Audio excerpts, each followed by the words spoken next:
Got my car back from paint today, so ran out this morning, went and picked it up. There's not one single bolt in it, but at least all the fab work is done. And now it's time to start bolting everything back together, swoop a motor in this thing. Look at that!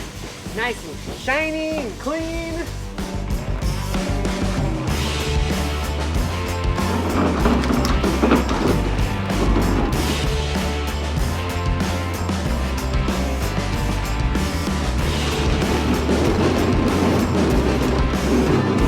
I'm incredibly pumped on this thing. It turned out better than I thought, honestly. I'm so stoked on it. I'm just like, I find myself like I can't wait to start putting stuff on it, which as you can see I've already done. Still a lot of work to do, but we'll be thrashing on it. We'll get it done, of course. All right, I'm gonna give you guys a quick walk around of what all went into this thing and what all I had to change to make it the way that I want it, turning it into a pro drift car. So starting from the front, I ended up not chopping the frame rails off, which is something that I usually do, but I figured these ones are all nice and straight and clean. This car had never been wrecked before, so might as well leave it. And the factory bumper support is actually really sweet on the BMWs. Added a couple little tubes to the shock towers, make sure we keep those guys nice and strong. So working our way around, we have a couple of water lines, so they're gonna come out of the Rad Industries water neck fillers, come around the shock tower, and then they're gonna bulkhead right here with these sweet, sweet billet little bulkheads here. They're gonna run through the chassis, underneath the passenger seat, and to the rear mount Mishimoto radiator in the trunk. I just wanted to make sure that everything was perfectly clean. I've been doing cages for a long time. I've done probably more than 30 roll cages in 30 different cars so far. I like to keep the A-pillars, which is these pillars here, the tubes away from your head as far as possible, just in case of that, you know, that bad wreck incident. We got the A-pillars nice and stitched into the chassis, 1.5" 095 wall tubing. Nice anti-intrusion bars here to keep the tire from coming into the compartment and breaking your ankles.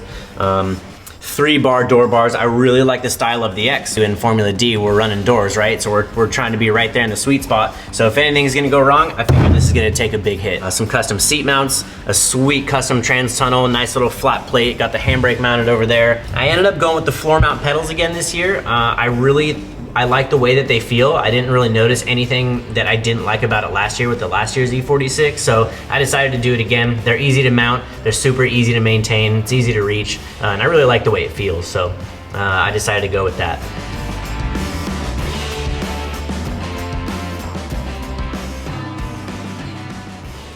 So moving to the back of the car, as you can see, there's been a lot of work done to this thing. I decided to just go right ahead and chop off the back of it. Street Fighter LA makes some really, really nice quality over fenders that cap the whole entire back of the car and also houses the taillight. So just when we're running those Long Beach style tracks and we're gonna get into the wall, it'll just kind of have that little bit of give that it needs. I'm gonna have a main bumper structure that comes out and then back to this side, connecting the 2 halves of the frame rails, which is mandatory for Formula D rules. And then I'm gonna have individual bumper bars for each side.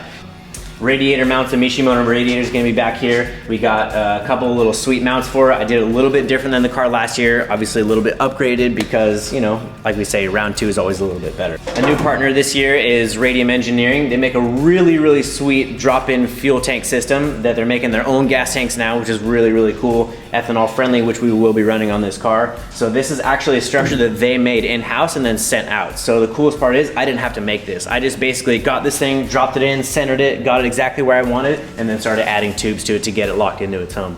So this is gonna be my sway bar mount. You run a big solid bar all the way through with splined ends, and then you have these big arms that tie the 2 sides of the suspension together. And for me, that's really important because for tracks like Seattle, Irwindale, Wall, all those types of tracks that have big banks, it helps you ride the wall on the bank track a little bit better. Because as soon as you initiate in the bank, it always wants to push you down. So the sway bar really helps for those really sweet wall rides. So I can't wait for this thing. But on that note, I'm gonna get back to work.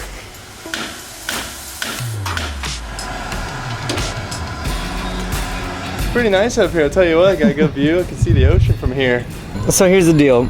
Got the spare car, super stoked on it. It's got axles in it that I need to use for my competition car. I need to take these axles and send them out to Drive Shaft Shop for cores, basically, so I can get competition axles. And I can't get the axle out of the hub. The splines are seized in there so hard, I can't get them out. So I tried rust penetrator, we put 2 MAP gas torches on it. We broke the rotor in half pulling on it so hard, trying to push that axle out with a puller. Pulled so hard, it broke our tool in half. Yeah, I gave up. So here we are up here in the air, and I'm just gonna put this back together and go on with my life and just find some other axles. But it was a valiant effort. Thanks, Chris, for the help. So I went ahead and swung the front subframe up there, made sure the rack was locked down, threw the tie rods on, and then bolted the Par-Shot Max lower control arms on with the knuckle adapters. Next, I swung the BC Racing shocks up in there, and I'm just waiting on one more part before I can put the actual knuckle assembly together and then have the front completely done. So moving on to the back of the car, it was pretty much the same thing with the rear subframe. The only difference is I had to do a lot of work to get this Winter's Performance quick change to fit. I had to cut this subframe up all into Swiss cheese and then figure out how to mount this diff into it because nobody really makes a kit for it that I like. So making all new plates, making all new mounting brackets, making sure that it doesn't tweak when you weld it, and overall just spend a lot of time on it, making sure that diff is perfectly happy and can handle 1,000 horsepower from that 2JZ.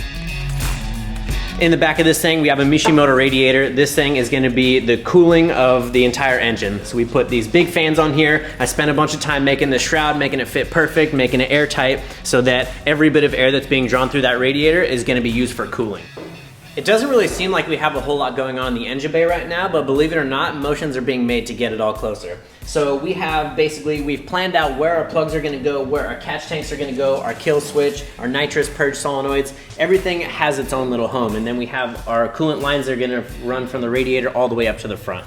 So as soon as the motor gets back from the engine machine shop, we can set it in here, put the head on it, adapt the clutch and the transmission, and then we'll be in there for good. We can start to lock down the turbo, the manifolds, put the throttle body on it, mount the intercooler, all that stuff. So like I said, not a lot going on in here right now, but as soon as that engine comes back, it's gonna be another story. What do we got? Yeah. What?